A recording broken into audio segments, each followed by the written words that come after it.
Hai, Assalamualaikum warahmatullahi wabarakatuh. Apa kabar teman-teman semua? Kali ini berjumpa lagi dengan saya Indra Saputra. Kita pada pertemuan ini akan mengulas tentang satu topik menarik yaitu metodologi penelitian. Nah, pada bagian awal ini kita akan mengulas tentang apa itu konsep dasar metodologi penelitian dan juga hakikat penelitian. Yang pertama, kita akan membahas tentang apa itu definisi dari penelitian. Penelitian, jika kita ulas secara etimologi atau secara bahasa, itu sering dikaitkan dengan asal-usul kata bahasa Inggris, yakni research. Re artinya kita kembali, search artinya kita mencari. Maka ketika digabungkan, research adalah sebuah proses untuk mencari kembali. Kenapa dikatakan kembali? Karena sudah pasti beberapa topik penelitian itu sudah dilakukan oleh orang-orang terdahulu. Selanjutnya, definisi penelitian juga dikemukakan oleh beberapa ahli. Yang pertama adalah Creswell, seorang penulis buku penelitian yang sangat tebal ya.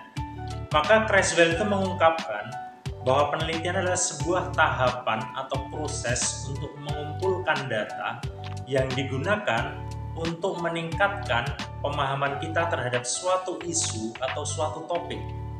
Nah, kemudian Creswell juga menjelaskan ada 3 tahapan dari penelitian. Yang pertama, kita mengajukan pertanyaan. Yang kedua, kita mengumpulkan data untuk menjawab pertanyaan tersebut. Yang ketiga adalah menyajikan jawaban yang kita dapatkan dari proses pengolahan data tersebut. Ahli berikutnya adalah Profesor Sugiono. Beliau adalah penulis buku metode penelitian yang sangat laris di pasaran Indonesia. Beliau mengemukakan bahwa penelitian adalah sebuah cara ilmiah yang digunakan oleh manusia dengan tujuan untuk mengumpulkan data dengan maksud, tujuan, dan kegunaan tertentu. Selanjutnya, ketika kita sudah mempelajari beberapa definisi dari para ahli, maka kita dapat menyimpulkan apa itu hakikat penelitian. Hakikat penelitian adalah suatu kegiatan ilmiah yang dilakukan untuk mencari kebenaran dari suatu permasalahan yang dilakukan secara sistematis, kemudian logis, yang dapat diuji secara empiris, kemudian dilakukan dengan metode ilmiah yang baik dan benar. Yang kedua, kita akan mengulas tentang apa sih tujuan dari penelitian itu sendiri. Nah, jika kita mengulas tentang tujuan, maka beberapa ahli mengkategorikan ada 3 tujuan utama dari penelitian. Yang pertama adalah mendapatkan informasi baru. Yang kedua, mengembangkan dan juga menjelaskan. Yang ketiga, menerangkan, memprediksi, ataupun mengontrol sesuatu. Ahli lain mendeskripsikan juga 3 tujuan penelitian. Yang pertama adalah tujuan eksploratif, yakni untuk menemukan, untuk mencari sesuatu yang baru. Yang kedua adalah tujuan verifikatif, ya. Jadi sifatnya untuk memverifikasi baik teori ataupun peristiwa yang sudah ada. Yang ketiga adalah untuk mengembangkan, ya. Jadi penelitian juga bisa dimanfaatkan untuk mengembangkan sesuatu yang sebelumnya sudah pernah ada. Yang ketiga, kita akan mengulas tentang karakteristik dari penelitian yang ilmiah. Karakteristik penelitian yang ilmiah ada 6. Ya, yang pertama adalah penelitian harus sistematis. Sistematis artinya ada urutan langkah penelitian yang jelas.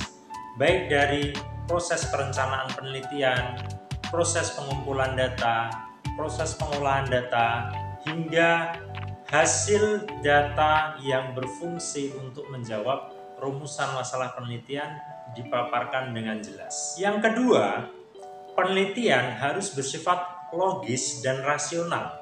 Maka sebuah penelitian itu tidak boleh bertentangan dengan alur pola pikir atau bertentangan dengan rasional manusia.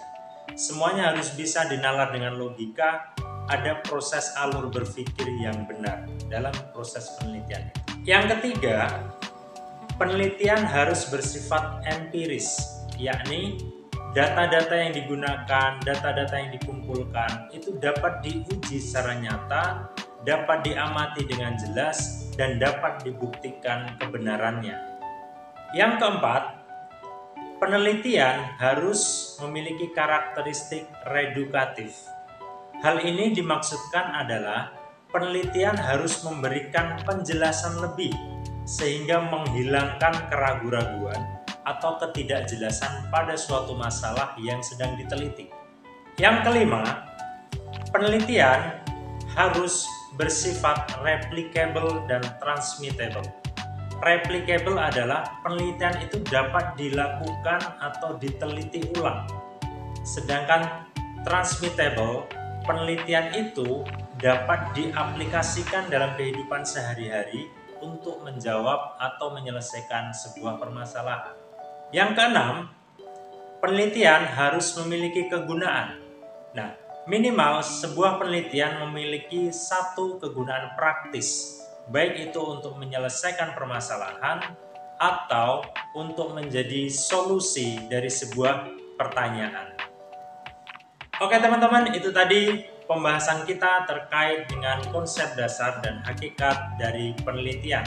Semoga teman-teman bisa memahami materi yang kami sampaikan, dan sampai jumpa di video pembelajaran pada tema berikutnya.